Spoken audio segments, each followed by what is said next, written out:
थोडेसे माझे दोन शब्द बोलतो.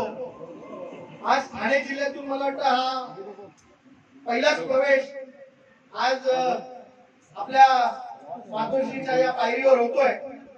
साहेब, मी आपल्याला वचन देतो की पक्ष संघटना वाढवण्यासाठी जे काही करावं लागेल ते इथे उभे असलेले सर्व कार्यकर्ते मिळून आम्ही आपली पक्ष संघटना वाढवण्याचं ठाणे जिल्ह्यामध्ये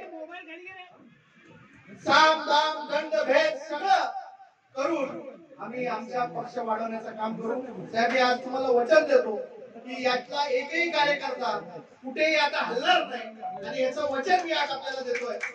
साहेब,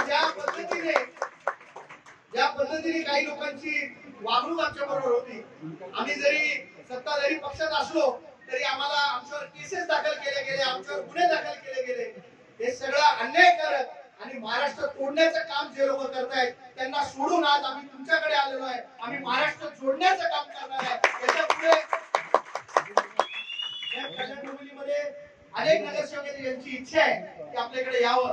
माझी आपल्याला विनंती आहे की आपल्याला सगळ्यांना आपण शरण घ्यावं आणि येत्या काळामध्ये आपले आशीर्वाद द्यावे, जेणेकरून आम्ही नागरिकांसाठी आणि पक्ष वाढवण्यासाठी चांगलं काम करू शकू.